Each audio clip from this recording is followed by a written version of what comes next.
Good morning, campers. Let's do a reading.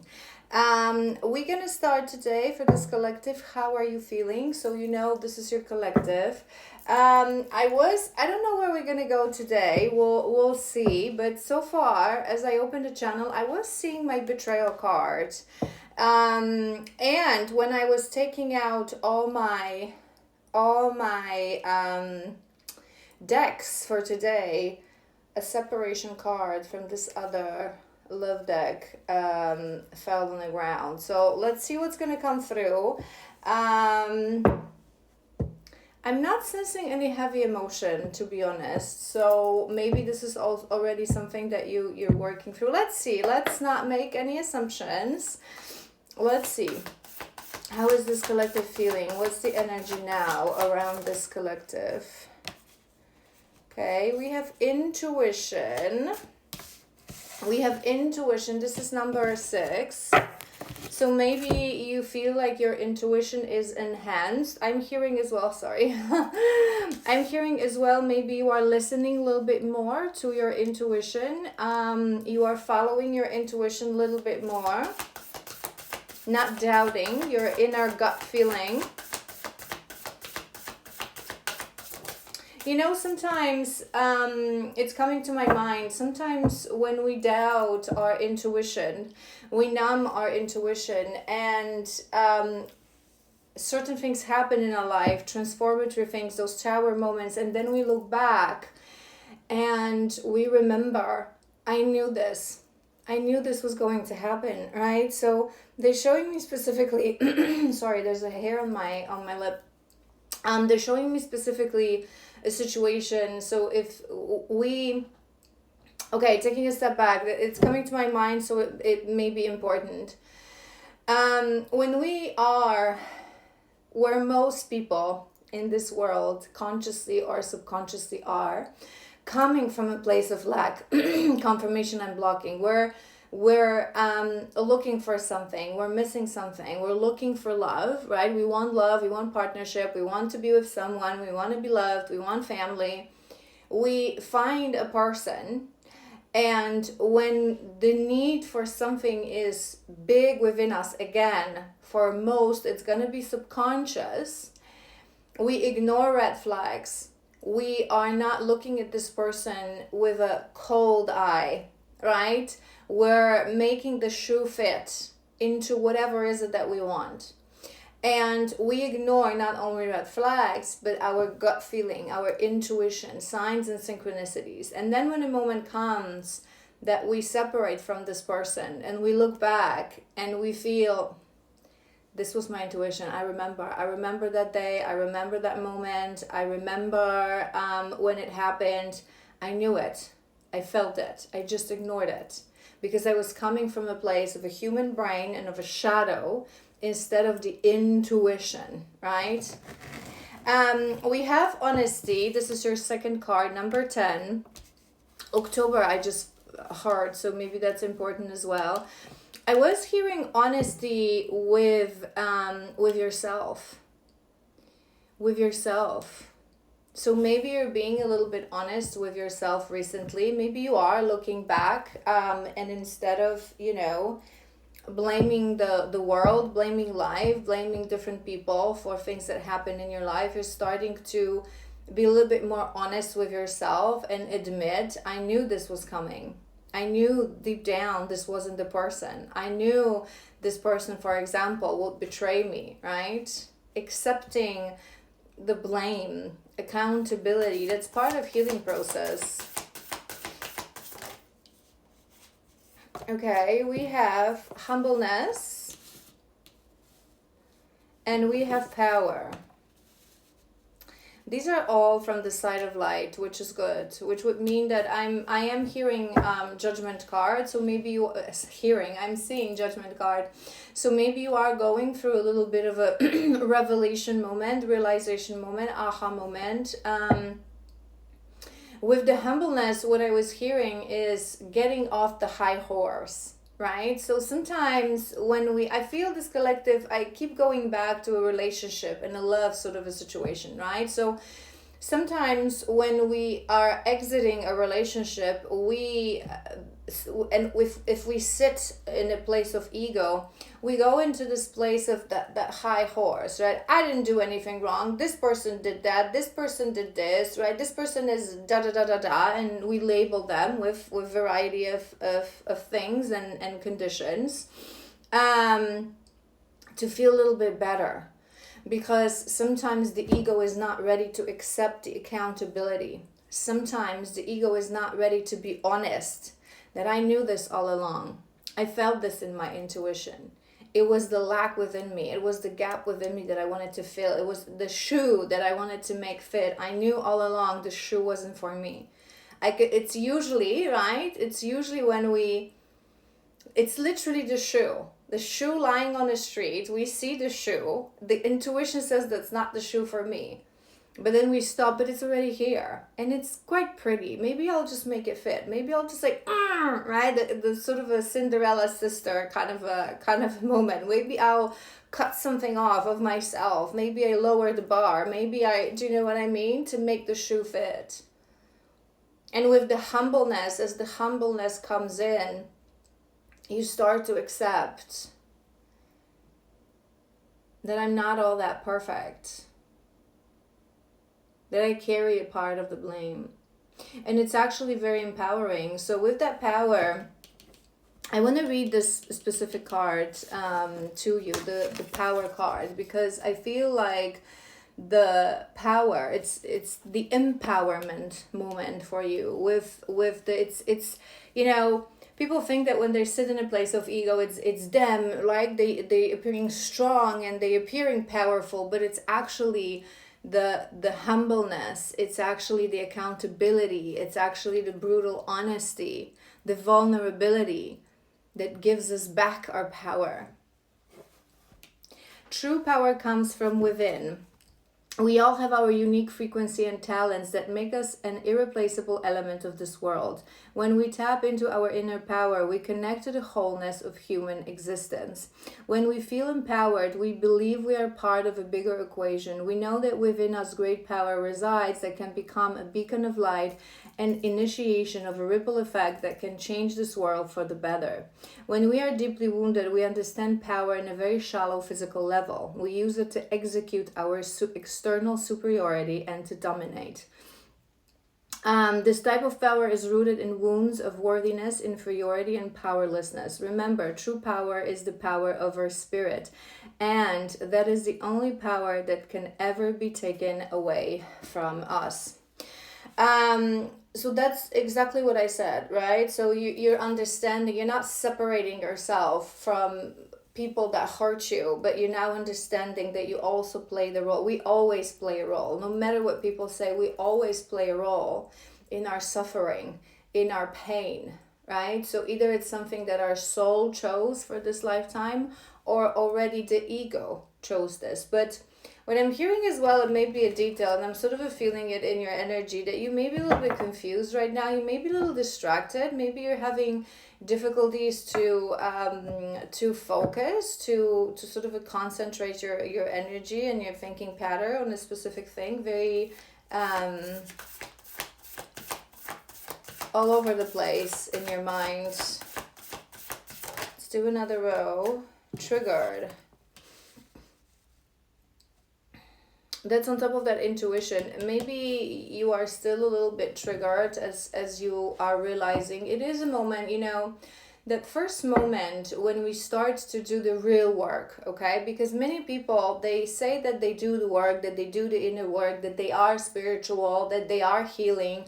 But in reality, all they do is point fingers towards other people and look for distractions, right? So whether you go to yoga, or sound bed retreats, and you even go to therapy, right? And you sort of try to move on, try to feel better, try to focus on you. But when we say focus on you in the spiritual world, we don't mean in this egoistic sense, in a sense of I focus on me. So now I'm going to spend my time on me. I'm going to spend my money on me. I'm going to do travels and girl trips, and I'm going to be single, and I'm going to be happy, right? When we say that what we really mean is, yes, of course, love yourself first, put yourself first. That's something that we always have to do, take care of our human. But we also mean, put the finger on you. Do the shadow work. Do the inner work. Inner work is not just to soothe and numb the pain through meditation and sound baths, right? Or distractions. Focusing on you means, what role did I play in my downfall? What role did I play in my tower moment, in my pain? When did I ignore my intuition? Why did I ignore it? Because when we ignore it, it means that it always comes either from a place of ego or shadow, or both. So there's conditioning or shadows that you need to integrate and remove, right? And when we start this process, we start to realize, I knew this all along. It was me. I did play a role in all my story. In the beginning, we have pain at the bottom of the deck. In the beginning, we can get a little bit triggered, because it's like, it was me. I knew this. Why I ignored this? I could have avoided this.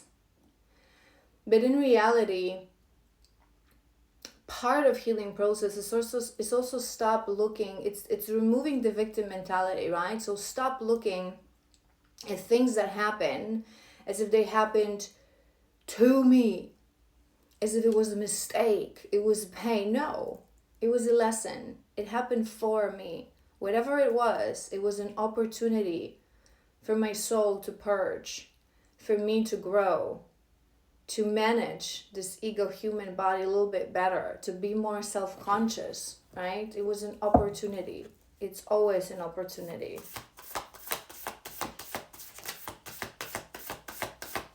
Honesty, passion. I want to do two more, but I'm feeling that betrayal. There it is. I was seeing it. And we have betrayal. The betrayal card that I was seeing from the beginning of this reading. And we have love, and we have gooiness. And that's on top of that. And that's on top of that power. So what I'm hearing, this collective, you definitely have some healing to do when it comes to how, I don't want to say how you love. We love the way we love, but how you approach love, how you understand love, right? The shadows within you that are usually illuminated in a situation that involves love, in a partnership, in your romantical partners. I feel, being on top of that honesty, this collective, you would be realizing, okay, you would be realizing, as you're honest with yourself, that you may have confused passion. So maybe in the past you would choose your partners thinking that passion is something that has to exist. It's a complex topic, and I always try to explain this to you guys. We will read through this card because it's important, right? So it is true that in true soul connections, higher soulmates, twin souls, there's a lot of passion. The passion is uncanny, and the passion never fades away. The closer we get to each other, the closer we embrace each other, the more we work together in this relationship that we're at, the passion grows stronger. It's going to change, it's going to evolve, it's going to have different shapes and form, but intensity of the passion, until the day you shed your physical bodies, will never go away. Because passion is the frequency of that soul, of the heart. It's the heart to heart. It's the heart that recognizes another, that feels the passion, the ignition, that literally ignites the entire body. right? Unfortunately, most people confuses passion with lust. Passion comes from the soul. Lust comes from the body, from the ego, right? And because most people confuse it and they put themselves into karmic relationships, okay? And in those karmic relationships, obviously what they thought was passion fades away. Because once you remove the bubble face, once you remove the you trying to make the shoe fit and ignoring the red flags and just wanting this person to be who you want them to be, once time passes by, and once you realize that no, obviously it disappears because it was never really there. It was the illusion of the body that craved something that wasn't even really this person, or it was literally just physical, but it had nothing to do with a soul-to-soul connection, with a true passion, right? So I feel this collective, you're realizing this because you're being honest with yourself, because you're following your intuition more, you're analyzing your past, and your past for the first time, you would be analyzing your past relationship, not from a place of this person, they're evil and they're narcissists and they're this and that, but you're starting to focus on you. What role did I play? Why did I agree to this? Why did I ignore certain red flags? Why did I not follow my intuition? Why did I even start to be with this person in the first place? We always play a role in our story, always. The victim mentality is an illusion, it's a shadow. We're not the victims of fate and of other people. We always play a role when we talk about these relationships. And I want to read through this passion because I feel it's going to be important for this collective. Passion is the greatest compass in our journey towards fulfillment. It is how our higher self communicates with us. Passion shows us the way our soul can grow. It guides us towards our path and our soul family. When we follow our passions, we truly surrender to the voice of the soul. We don't always need to understand the why. It doesn't always have to make sense. Our heart knows that passion is our internal fire guiding us towards fulfillment. When we are wounded, we can confuse passion with lust. Remember, passion is never deprived of spirit. True passion is rooted in love. It has nothing to do with shallow desires of the ego. It's a mixture of love and internal fire. It exists to show us how to soothe our soul and fulfill our destiny. And we do have that betrayal, but I was seeing, but I'm actually happy it's on top of that humbleness, because it means that you're starting to understand that. I'm going to read through this card because it's important too, but betrayal is a very painful wound, and it's a very painful shadow, right?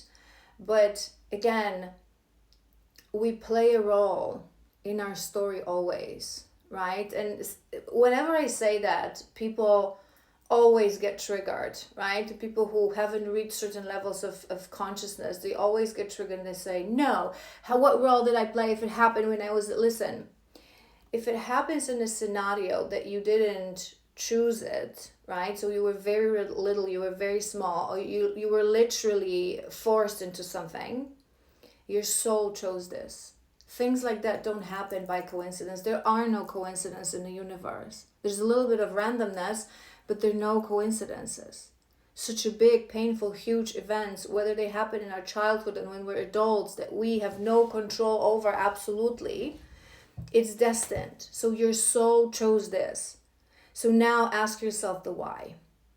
And in most scenarios, right, when you actually enter the relationship and then you couldn't exit it because there was full of betrayal, it was abusive, whatever it was, you always play a role in it.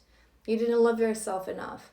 You didn't have enough self-power to accept that you can choose, that you should have seen certain things, right? So let's read through that betrayal, because it's a painful wound, but it's an important one to really truly heal, to ever be able to find peace and happiness in future.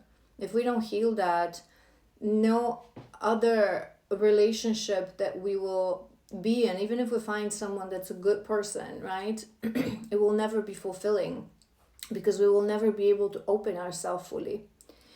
Betrayal is an extremely painful emotion caused by lack of honesty, loyalty, integrity, of truthfulness from people we love. In consequence, we tend to lock our hearts to avoid facing it again. Often unable to understand betrayal, we blame love and relationships. This develops fear of commitment and love, trust issues, fear of intimacy and vulnerability, stubbornness, self-sabotage, or controlling and shallow behaviors in relationships. Through self-work, we learn to recognize patterns within ourselves and others, which allow us to assess if it's safe to open up in a connection. We begin to trust ourselves and our intuition. We love ourselves enough to introduce boundaries in relationship and always progress at our own pace. And it's a very, very difficult pill to swallow, but I feel this collective, you're ready to hear this. When we are adults, right? So we're no longer small children and someone betrayed us. But when we are adults and we enter a relationship, when someone betrays us, cheats on us, cheating is not always the betrayal. There are different forms of betrayal, right?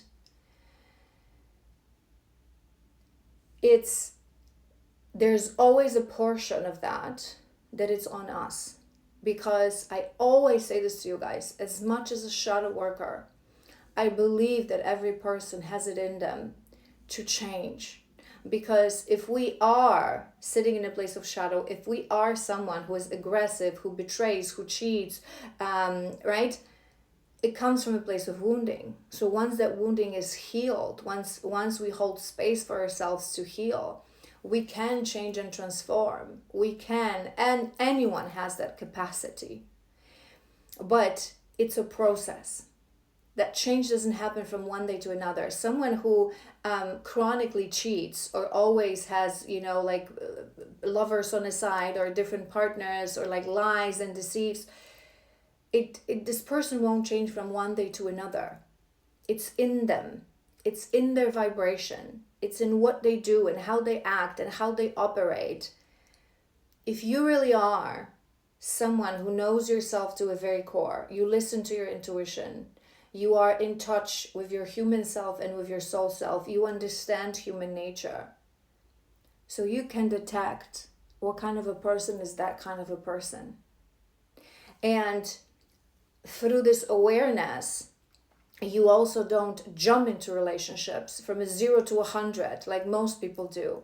You allow yourself time and space to really get to know the other person as a human being, as a friend, before we become a couple, before we become an item, right?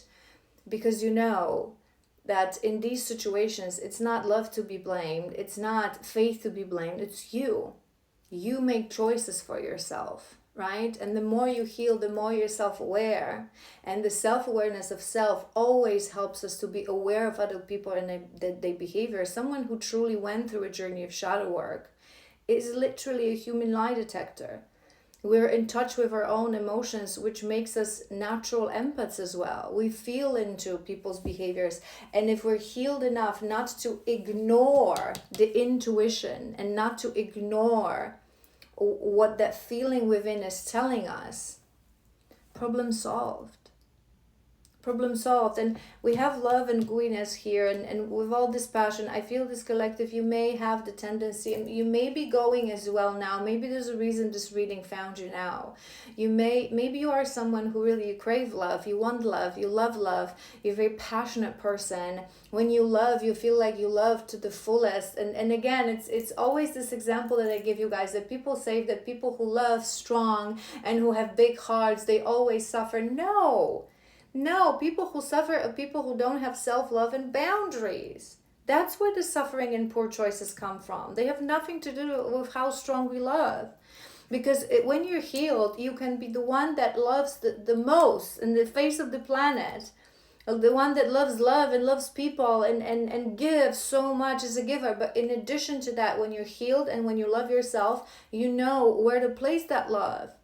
And you don't put that love in situations where it's going to be betrayed and disrespected, because you also love yourself. Do you know what I mean? It's a common misconception. There's this romanticism, there's this love, there's this gooiness, and there's a reason the gooiness card came through, because you may be thinking that it's a bad thing, that you love to the fullest, that you don't. We should love to the fullest. We should love to the very every cell of our body, to with our entire force, our entire heart, our entire energy. But again, if that heart is healed, if we are whole, if we love ourselves first, we will see the difference between passion and lust. We will know where to place our love. We will go slow. So when our love is not reciprocated and the same frequency as we love, we will just move away to love another person. And it's okay. So the strength of your love, the strength of your passion, how deep your love, how much you want to give, it's not to blame here, right? Is that you don't quite just yet love yourself. All right, so let's carry on. Let's move on. What do I want to do? What do I want to do? I pulled these cards for a reason. I want to do your energy, definitely. What is your energy? But there's a reason I pulled these oracles. So let's just pull 3 of what's sort of going on to maybe confirm and clarify what's currently in your energy.